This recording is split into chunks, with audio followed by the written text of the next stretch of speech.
Right guys, so welcome back to the channel.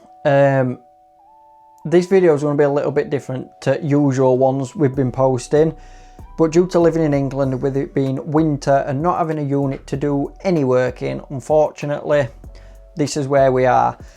I wanted to give you a little update on where we currently are with this Mercedes-Benz 190e, because we've actually made some solid progress on it so far, but at the same time we've also uncovered a few more problems. So it's a bit of a mixed bag, this video. Some good, some bad, some ugly, and see what we've got to do, what we've done, and what is left to do on this 190e.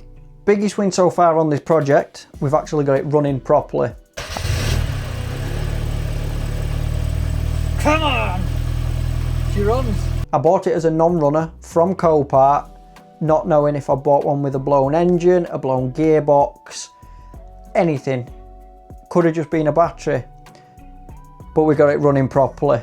That is in his first ever video we did on this. If you want to go back through his channel and try and see if you can find that, this is the video where we got the 190 up and running.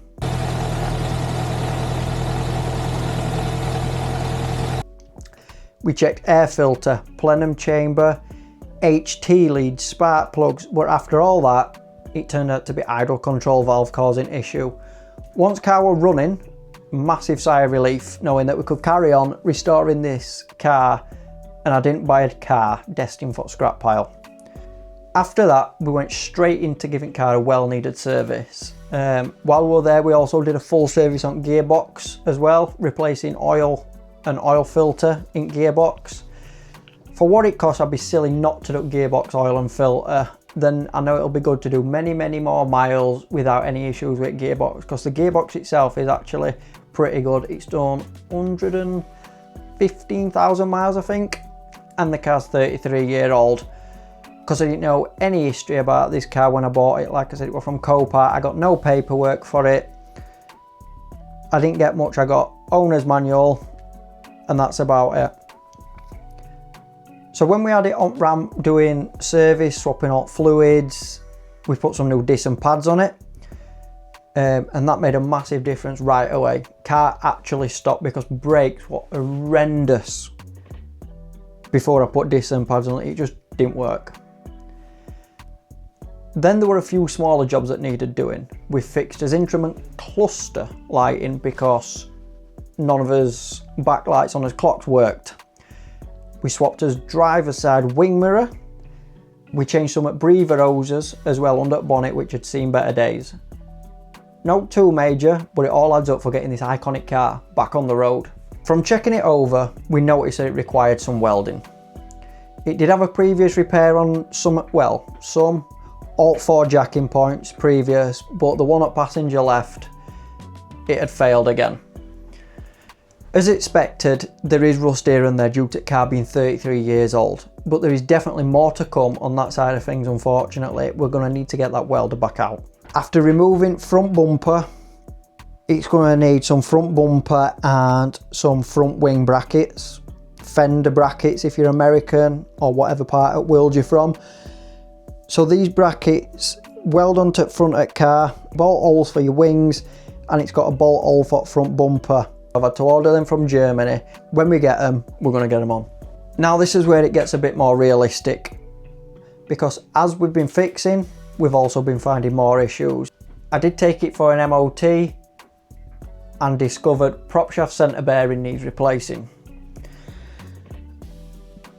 Fan blower for his heaters stopped working on way to MOT. Now we need to put a new one of them in. Radiator started leaking coolant.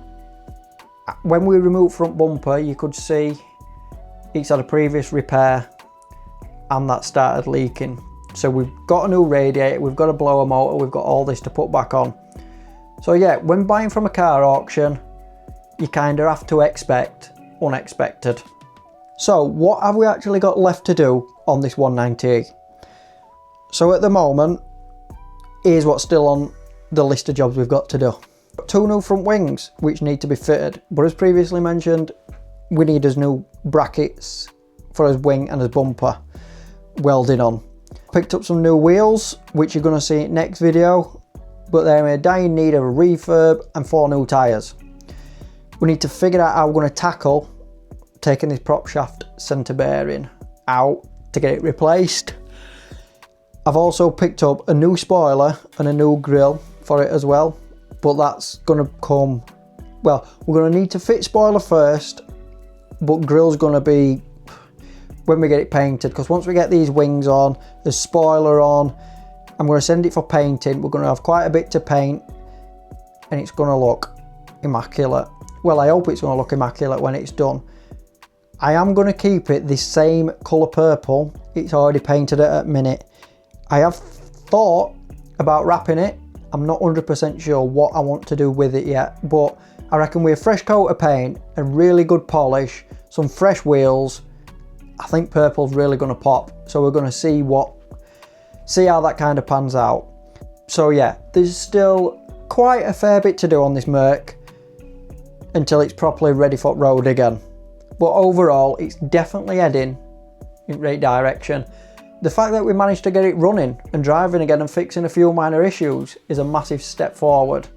And if you want to see this build progress, make sure you hit that subscribe button, hit that thumbs up button, because it massively helps, because we will get this iconic Mercedes back on the road. Thanks very much for watching. I hope I've given you a little insight on what is happening and what we've got coming up, and I will catch you in the next one where we will finally get this car finished. We'll get this disc off.